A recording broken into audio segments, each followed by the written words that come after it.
Bonjour à tous, je suis le professeur Kilroy, directeur et fondateur de la Singe Academy, la première académie fondée par un singe pour des singes. Du coup, deuxième vidéo de la journée, cette fois sur Auto, qui a des ninjas aussi bien bons que catastrophiques, on va pas se mentir, il y a vraiment très peu d'entre deux. Et du coup, on attaque tout de suite. Femme Serpent, Agathe et Ambre, qui globalement font la même chose en fait. Euh, Même ulti, même auto. Euh, Agathe augmente de 30% le taijutsu et ninjutsu, alors que Ambre donne un bouclier. Elles ont toutes les deux corps empoisonnés, donc quand elles sont tapées, l'adversaire prend empoisonnement. Ambre gagne de la défense et de la résistance quand elle se fait taper. Agathe gagne du ninjutsu. Les deux sont très mauvaises, hein, évidemment. Aucun outil défensif. L'archétype des ninjas d'auto est vraiment extrêmement limité. Et on va pas se mentir, elles sont quasiment jamais en event. Si bien qu'il me semble que j'ai Ambre mais pas Agathe. Ou l'inverse, je sais plus. Gouren. Ok, Gouren, j'ai un peu moins de mal, on va dire. Elle est pas incroyable. Donc son ultime fait des dégâts à 3 adversaires, petite lévitation et immobilisation. Et en 4 étoiles, si l'adversaire a 0 de chakra, ça fait 30% de dégâts en plus et immobilisation aux 3 ennemis. C'est plutôt pas mal, les dégâts sont assez médiocres, mais bon, c'est pas tellement un P1, donc pourquoi pas. Son auto tape une ligne horizontale du camp, les dégâts sont ok, sans plus. Elle poursuit petite lévitation vers chute et absorbe 20 points de chakra 2 fois par tour. Après un combo de 30, elle fait des dégâts très faibles à 4 ennemis en inesquivable, et elle a une esquive. Dans l'ensemble, c'est pas spécialement mauvais, malheureusement, c'est pas tellement bon non plus. Ses dégâts sont relativement faibles, l'immobilisation ne passera que très rarement puisque tout le monde est immunisé. Et dans l'ensemble, bon, combo de 30 pour pas grand chose, ça fait mal. En plus, l'absorption de chakra, bon, on a Madara Edo, on a Edo Hashirama, qui eux absorbent 100 en un coup. Jirobo, mon pauvre Jirobo. Le seul membre du quartet du son qui n'a pas eu de percée et qui s'est vraiment fait délaisser, quoi. Donc il pose une barrière qui buff les ninjas terre. Et quand il réactive, il fait des dégâts à 4 adversaires. Bon, les dégâts sont faibles, hein, on peut s'y attendre. L'auto, il n'y a pas grand chose à en dire. A chaque fois qu'il restaure du chakra, il récupère de la vie. Il récupère de la défense et de la résistance quand il se fait taper. Et il poursuit refoulement vers chute. Strictement, il n'y a rien à en dire. Un Gaara sera mieux dans 99 000% des cas. C'est vraiment... non, il n'y a rien à en faire. Jugo. Ok, Jugo, c'est un petit peu différent. Hein. Je le joue de temps en temps, c'est très spécial. Ça lui donne un bouclier qui est plutôt massif. S'il disparaît, la technique est interrompue. Et au prochain tour, quand ce sera son tour, il perd tout son bouclier et il fait des dégâts taijutsu assez moyens, on va dire, à l'équipe. En plus de le bouclier, voilà, hein, 60% de sa résistance, c'est vraiment pas crade.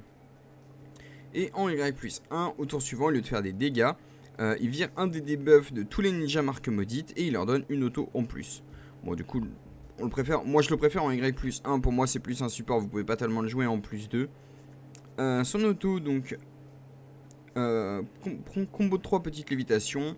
En +2, il fait 10% de dégâts en plus. Les dégâts sont vraiment médiocres, hein, on s'en fout un peu. Refoulement vers chute. En +1, il fait aussi immobilisation. Bon, c'est mieux, on va dire. Si son auto tue une personne, il gagne une auto en plus. En +2, il gagne aussi 45% de chance de crit. Et ça paraît énorme, ça l'est. Hein. Le problème, en fait, c'est que comme il fait peu de dégâts, il tuera que très rarement. Et du coup, le taux de crit est là, surtout en défensif. Et moi, je préfère le Y, qui fait que tant qu'il est en vie, s'il a des alliés marque maudite avec un bouclier, il gagne 25% de chance de crit. Donner 25% de chance de crit à, disons, un Sasuke Rinnegan P1, ça change la vie. Au début du combat, il donne un bouclier et un buff de Taininjutsu aux alliés marque maudite, donc un peu comme Iruka. En +1, le bouclier est un tout petit peu plus élevé, et en Y, avant sa première action de chaque tour, il donne un bouclier qui est plutôt correct à tous les ninjas marque maudite de l'équipe. Dans l'ensemble, c'est pas un mauvais perso, on le sous-estime beaucoup, mais si vous jouez par exemple Sasuke Rinnegan en P1, c'est un perso que vous pouvez envisager genre pour une P2, P4. Bon, plutôt P4. Hein. C'est vraiment genre si vous avez pas un rond, vous jouez votre Sasuke avec Kidomaru et Jugo, Et ça vous donne beaucoup de tanking, mine de rien. Vous allez avoir les boucliers de Kidomaru, les boucliers de Jugo. Vous mettez un main tier par-dessus, votre adversaire va vraiment râler. Dans l'ensemble, considérant qu'il est gratuit et tout, c'est un des rares persos où je vais vous dire qu'il est bon. Après, c'est à remettre dans le contexte, il est bon par rapport à ce que c'est-à-dire un perso du début qu'il faut percer, etc. Jugotaka, pareil, c'est un perso que j'aime beaucoup. Vous allez vite voir comprendre pourquoi. Donc, son ultime, il récupère une énorme quantité de PV, on parle de genre 50-60% de sa barre de vie, facile. Et il réduit le temps de recharge de son ultime à un tour. S'il a plus de 30% de sa vie, son ultime est remplacé par son premier passif et il est immunisé à l'interruption. Bon, c'est un très gros heal personnel, on verra avec le premier passif. Malheureusement, ça a 3 tours de CD et ça, c'est assez long. Son auto fait des dégâts ok, il a de fortes chances de faire haute lévitation et KO, bon, pas mal. Il poursuit refoulement, il fait chuter interruption, il ignore une partie des défenses et des résistances et c'est activable 2 fois par tour. Les dégâts sont ok, on peut s'y attendre vu qu'il ignore une partie des défenses résistances. C'est rien de transcendant, hein, mais c'est globalement ok. Juste, comme je l'ai déjà dit, interruption sur une poursuite, c'est vraiment une blague. Son premier passif, ok, donc son premier passif, faut considérer ça comme son deuxième ulti, et c'est celui qui est intéressant. C'est-à-dire qu'il va sacrifier des PV, il me semble que c'est quelque chose comme 20% de sa barre de vie, et il va ressusciter toute la team avec 50% de leur PV. Et pendant un tour, à chaque fois que les mecs vont se faire taper, ils vont récupérer 5% de leur vie max. C'est, à mes yeux, une résurrection ok. J'apprécie cette résurrection, elle est cool, elle assure la survie des mecs à peu près juste après. C'est tout à fait ok parce que c'est un ultime à condition. Il peut le faire que tous les 3 tours, il faut qu'il ait plus de 30% de sa vie. C'est vraiment... Contrairement à Tsu, parce que Tsu c'est l'archétype de malheureusement la résurrection. C'est genre... Il y a des conditions en fait, il peut pas se permettre de le sortir à tous les tours comme un abruti. Et je citerai pas Kakuzu Création parce que c'est encore un autre bail. Il est immunisé, très bien. Et pour chaque pourcent de vie manquant, les alliés marque maudite de l'équipe gagnent 1% d'attaque et de ninjutsu. Ça reste actif même si Jugo est vaincu au combat. Bon, ça c'est plutôt pratique, ça veut dire que quand il meurt, du coup, votre Sasuke Rinnegan ou Kimimaro Halloween ou Kabuto Hermite a plus 100% d'attaque et de ninjutsu. De quoi faire un peu peur à l'adversaire. Le plus gros problème que j'ai avec Jugo, du coup, c'est que c'est un P4 qui va mourir vite. Et du coup, dans le meilleur des cas, vous allez ulti une fois. Et c'est tout. Et c'est là que je trouve ça dommage. C'est que du coup, il aurait bien eu besoin d'un petit coup de pouce avec une résurrection personnelle ou au moins un truc qui l'aide à rester en vie et à pouvoir avoir un peu de value de son ultime. Malheureusement, c'est pas le cas. Peut-être, qui sait, mardi prochain avec des percées. Mark Ren le sait, voilà. Kabuto Halloween. Donc, son ultime inflige 2 âmes mortes, inflige des dégâts inesquivables. Bon, ils disent massif, perso, je suis vraiment pas convaincu. Il fait combo 10, il supprime la super armure jusqu'à la fin du tour et il fait possession mortuaire. Possession mortuaire, c'est un debuff nommé, il n'y a que lui qui l'a. Et ça fait que si le mec lance son ultime, il va prendre des dégâts qui dépendent du coup en chakra de l'ultime qu'il lance et de son ninjutsu. Du coup, moi quand il est sorti, je voyais ça comme un gros... Enfin, je voyais ça comme un gros anti-Six-Pass, puisqu'à l'époque c'était la méta Six-Pass sur les serveurs chinois. Au final, en fait, ça n'a rien changé. Mais voilà, dans l'idée, moi je voyais ça comme un truc super, et en fait, c'était pas du tout un truc super, c'était même assez bof. Il attaque une ligne aléatoire, c'est un peu l'attaque Viagra. Hein. Cette animation est vraiment bizarre, on a un espèce de serpent momifié qui sort au niveau de sa ceinture, c'est vraiment awkward. Il poursuit refoulement vers haute lévitation 2 fois par tour, oui bon bof. Tant qu'il est en vie, il gagne 10% de ninjutsu et d'attaque pour chaque âme morte invoquée, et les âmes mortes ne peuvent pas mourir d'auto. Alors le fait qu'elles puissent pas mourir d'auto, c'est super, ça leur donne au moins une possibilité de rester en vie. Le fait qu'il gagne 10% d'attaque et de ninjutsu pour chaque âme morte, ça par contre, c'est vraiment, mais alors vraiment naze. C'est tellement bas, il peut invoquer 2 âmes mortes tous les 2 tours. mortes qui du coup sont des clones, donc qui, à part le passif qui fait qu'elles peuvent pas mourir des autos, globalement elles vont mourir vite quoi. 10% c'est ridiculement faible, mais bon. Quand Kabuto ou ses âmes mortes sont attaquées, l'attaquant a 45% de chance de subir possession mortuaire, et possession mortuaire on l'a déjà expliqué. Dans l'ensemble c'est pas catastrophique, mais c'est vraiment pas super non plus, c'est un des rares persos que je vais dire entre deux. Kabuto mode ermite, aïe aïe aïe, alors lui, quand il est arrivé en Chine il a fait des massacres. Ça a forcé Tencent à nerf Edo Hashirama, ça les a forcés à résoudre un bug.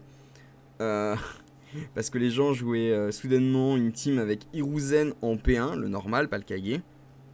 Pas le Edo. Et l'idée en fait c'était que quand il mourait, ils utilisaient son ultime qui est censé faire des dégâts dévastateurs. Et qui fait vraiment extrêmement mal. Et en fait quand il ressuscitait avec l'auto de Kabuto Hermite, le cooldown de cet ultime post-mortem revenait à 0. Ce qui faisait que les mecs mouraient, lançaient leur ultime, remouraient, relançaient leur ultime et butaient tout le monde avec. Ça a duré 2-3 jours on va dire, et ensuite ça a été fixe, c'était un bug.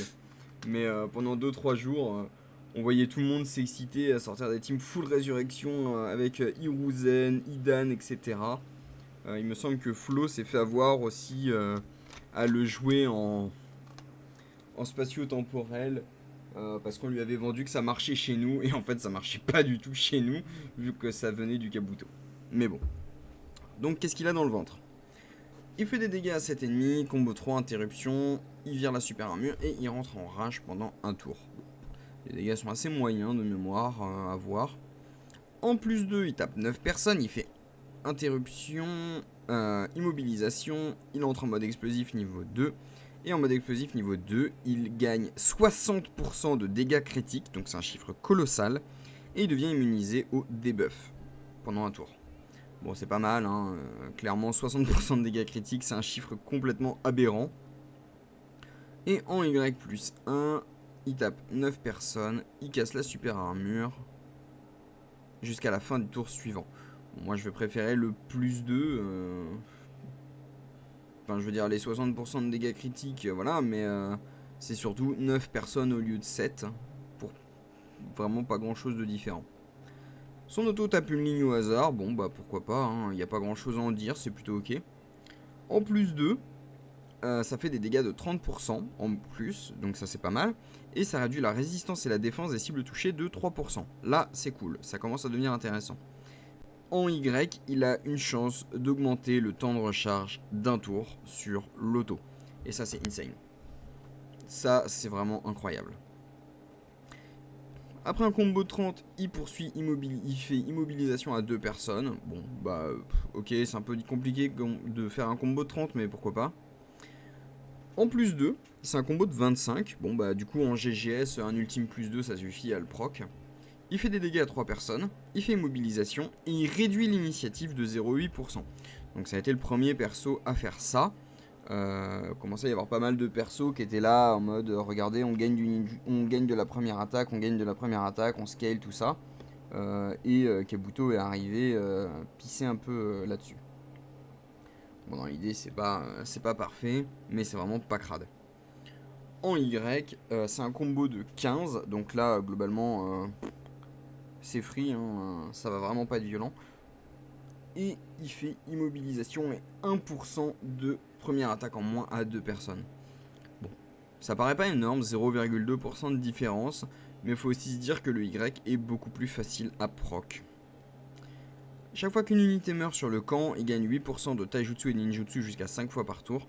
Et en rage, il gagne 45% de critique et il est immunisé aux effets indésirables. Bon, ça fait 40% Tiny, c'est pas si mauvais, faut se dire que ça marche avec les clones, etc. Perso, j'ai jamais été super emballé. Il y avait une personne sur mon serveur qui le jouait avec Deidara Edo et Kisame Shark, donc à l'époque où il n'avait pas de percée. En se basant sur le fait que les araignées allaient mourir, le fait que les requins allaient mourir, que du coup il allait scale, et en fait il faisait quand même vraiment pas tellement de dégâts à l'époque. Ok, en plus 2 par contre, c'est vraiment parti en couille très très vite, c'est-à-dire qu'il gagne 24% d'attaque et de ninjutsu, 20% de sa vie et 20 points de chakra 3 fois par tour. C'est-à-dire que si vous jouez genre un Deidara Edo à côté, les 3 araignées meurent, vous avez gagné 72% de taijutsu ninjutsu, vous avez récupéré 60% de votre vie max et vous avez généré 62 chakras. Les 62 chakras vous seront peut-être pas utiles, mais récupérer plus de la moitié de votre vie et quasiment gagner les 3 quarts de votre Tainin en bonus, bon, je pense que personne ne crachera dessus. En Y plus 1, il récupère que 16% Tainin et 10% de vie, ça reste plutôt bon. Mais surtout, au début de chaque tour, il va cleanse toute votre équipe, même s'il est contrôlé. C'est... Bon alors, c'était la meilleure immunité que vous pouviez trouver sur le marché. Je dis c'était parce que maintenant il y a le Pain Rassemblement des 6 voix qui est... bah lui quand il prend un debuff, il gagne une auto, il gagne 10% Tainin, ses autos le font scale, enfin c'est tout un délire aussi. Mais au moment où il est sorti, c'était vraiment genre le meilleur cleanse que vous pouviez trouver, la meilleure immunité. Puisque en gros, peu importe ce que vous lui faites, au début du tour, il vire tout. Quand un ninja de l'équipe meurt, son auto change et ressuscite un allié avec 5% de ses HP. Bon, on va pas se mentir, 5% c'est vraiment pas transcendant. Hein. 5% ça veut juste dire que vous allez mourir à nouveau. En plus 2, c'est 40% et quand un ennemi lance un ultime, il gagne une auto. Jusqu'à 5 fois par tour. Ok, 40% ça commence à être vraiment respectable. Vous avez une chance que votre perso survive à ça. Surtout si vous ne jouez pas Kabuto en P1. Et les autos en plus, bon. Dans le doute, on va dire que ça vous permet éventuellement de mettre plus de CD, de virer plus de défense résistance ou de ressusciter plus de monde. En Y, il les ressuscite avec 25% et quand il est vaincu, après qu'il y ait eu 2 ultimes de lancer, il revient à la vie avec 45% de ses HP et le temps de recharge de son ultime tombe à 0. Donc vous avez le choix, soit vous vous en servez comme d'un P2 qui reste, enfin d'un P1 qui reste toute sa team encore et encore, soit comme un P2, P3 qui revient en boucle après chaque ultime. J'avais cru voir des teams avec Sixpass, Kabuto et Tsunade en mode on revient tout le temps, on reste tout le temps et c'est super relou pour tout le monde. Dans l'ensemble, c'est un bon perso, il coûte quand même 40 000 coupons et malheureusement, bon bah Sixpass casse le jeu. Vous connaissez la chanson. Kabuto Orochi. Son ultime ressuscite un allié avec 10% de vie, ça lui donne le tag Edo Tensei, et à chaque fois qu'il lance son chase de 30, ça réduit le CD d'un tour. Et je vois mon portable ne pas arrêter de se déconnecter au lieu de charger, et ça m'agace. Nom de... Ok. Son auto, il invoque 1 à 2 clones, ils sont pas ouf, ils ont soit le tag Konoha, soit le tag Edo Tensei, et ils ont une chance de faire haute lévitation. Les autos font pas de dégâts évidemment, hein, ce sont des clones, ils servent vraiment juste à encaisser les coups. Il poursuit petite lévitation, il fait haute lévitation et paralysie, bon, toujours sympa. A chaque fois qu'un combattant meurt, il récupère 10 de chakra et 10% de sa vie 6 fois par tour, ok, why not. Sachant que ça marche sur les clones, c'est plutôt pratique au début, ça le rend un peu intuable. Et après un combo de 30, il tape 4 personnes avec des dégâts moyens et il fait empoisonnement. En plus de réduire du coup le CD de son ultime d'un tour. Bon, c'est pas le pire perso, mais c'est clairement pas un perso incroyable non plus. Vous allez pas aller loin. Je vais passer Kabuto 2 étoiles et Karine, c'est vraiment des persos du tout début. Il n'y a vraiment pas grand chose à en tirer. Karine Noël, du coup, je l'ai déjà couverte, je crois. Et Karine est... Je suis perturbé là. Attendez. Ok. Non, c'est le look Noël qui m'a perturbé, mais c'est Temari que j'ai fait tout à l'heure. Excusez-moi. Karine, donc elle invoque un sapin. Si le sapin est déjà là, à la fin du tour, il soigne 3 alliés, il vire tous les debuffs. Ou il fait des dégâts, effet toxique. En gros, c'est un poison qui est 2 fois plus puissant à 3 ennemis de l'équipe adverse. Son auto tape l'ennemi avec le moins de vie, forte probabilité de faire haute lévitation et inflammation. Et s'il y a un ninja allié qui est mort, elle fait forcément haute lévitation, inflammation et KO.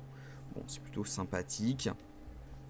Après un combo de 10, elle fait poison à 2 ennemis adverses. Et s'il y a un sapin, elle fait toxique à 4 ennemis.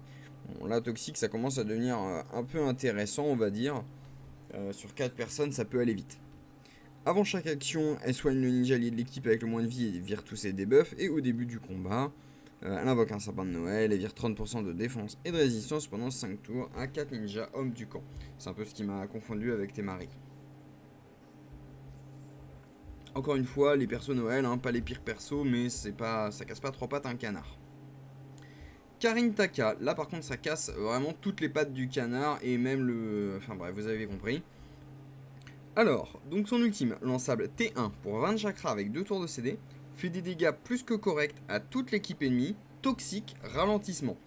Jusque là, bon, c'est fort mais sans plus, surtout qu'avec les immunités dans tous les sens, bon bah...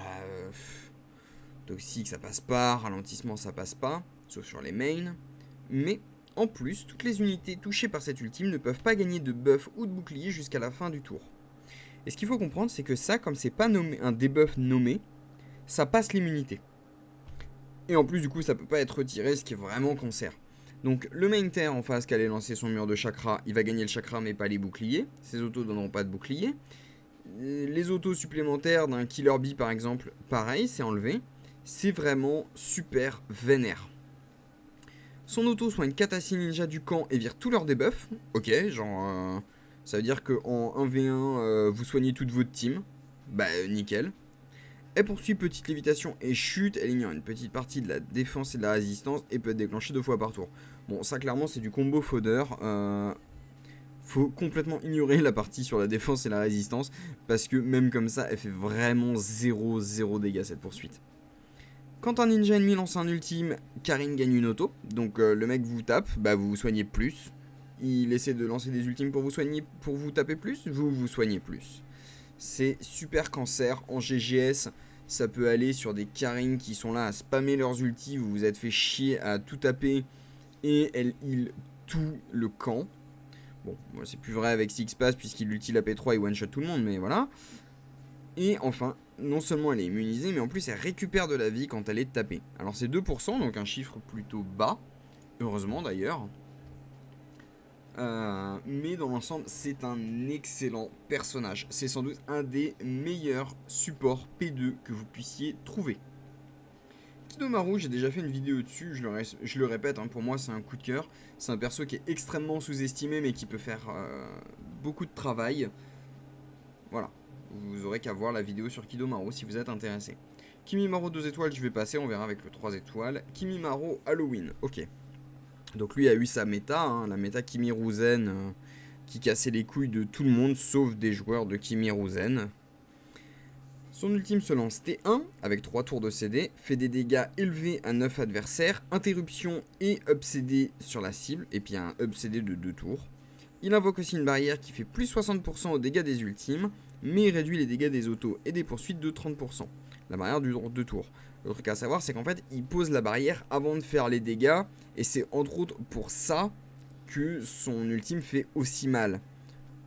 Il fait des dégâts à 2 à 4 adversaires avec une chance fixe de causer chute, sachant qu'en plus, les dégâts de cette auto sont vraiment plutôt corrects, genre même ils sont assez élevés. Il poursuit haute lévitation vers refoulement 2 fois par tour, bon bah ça c'est une poursuite standard. Il esquive les 2 premières autos chaque tour, et à chaque fois qu'il est attaqué, il gagne 7% de défense et de résistance. Donc là vous avez un perso qui fait super mal, qui peut se scale en défense et en résistance, et en plus pour chaque pourcent de vie qui lui manque, les Edo Tensei et lui-même reçoivent 1% d'attaque, ce qui fait qu'en fait il est totalement ingérable. Plus vous le tapez, plus il est tanky, mais en plus plus il fait de dégâts, son ultime fait giga mal, ses autos font mal, enfin c'est vraiment un perso de l'enfer. Aujourd'hui il est un peu moins présent, à part en 3v3, il a vraiment été complètement remplacé, mais il a vraiment marqué la méta quand il est sorti et c'était insupportable. J'étais là à essayer de jouer mon Naruto Ronin et tout le monde jouait cette merde. Le Kimimaro 3 étoiles. Ok, donc ça c'est un perso qu'on recommande beaucoup aux débutants aux côtés de Gai et Kakashi Ete. Donc son ultime fait des dégâts à 4 adversaires. En plus 1, ça coûte 40 de chakra au lieu de 60. Les dégâts sont ok pour ce que c'est, hein, c'est pas incroyable mais why not. Il attaque en face, il a une chance de faire combo 3 et de provoquer haute lévitation. Il fait haute lévitation vers refoulement. Il esquive la première auto chaque tour. Et quand il se fait taper, il gagne 8% de def raise, 6% de def raise, monté à 8% en plus 1. Donc pourquoi on le recommande? C'est un perso qui est très tanky grâce à son esquive. C'est un perso qui est très tanky grâce à son buff de défense et de résistance. Comme c'est un épéiste, il bénéficie du bonus épéiste du main foudre, donc encore plus 100% de résistance, l'immunité, en plus ça lui donne du leech. C'est un perso qui est très facilement obtenable, pour ne pas dire qu'en fait il est complètement gratuit, et qui donne vraiment un bon petit coup de pouce en early. Orochimaru, traître de Konoha, je suis presque certain de l'avoir déjà traité. Ainsi que le Sannin, les Sasuke, je vais pouvoir passer. J'ai pas envie de refaire un arrêt cardiaque sur cette espèce de merde. Surtout quand j'ai quelqu'un qui m'a demandé récemment s'il était bien. J'étais un peu partagé entre lui dire bon courage et lui dire tu es fou. Sakone Ukon. Ok, Sakone Ukon, c'est un perso que j'ai pas mal attendu. Je voulais le jouer et au final, je crois que j'ai quasiment jamais joué. Donc son ultime fait des dégâts à taijutsu pur et vire de la défense. C'est lançable T1, 2 tours de CD, 40 points de chakra.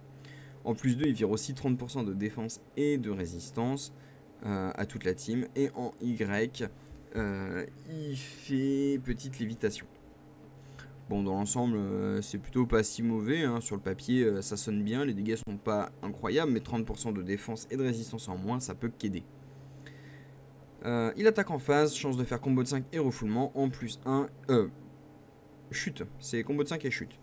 Et en plus 1, ça a une forte probabilité de faire combo de 5 et chute. Bon, pas de dégâts en plus, dommage. Il fait chute vers petite lévitation et inflammation, en plus 2, il peut le faire 3 fois par tour, et en Y, il réduit le temps de recharge de son ultime. Bon. Avant chaque action, il lance une auto supplémentaire, jusqu'à 2 fois par tour, et en plus 2, avant chaque action, il gagne 10% de chance de crit et une auto supplémentaire. Donc là, ça peut aller très très vite en fait.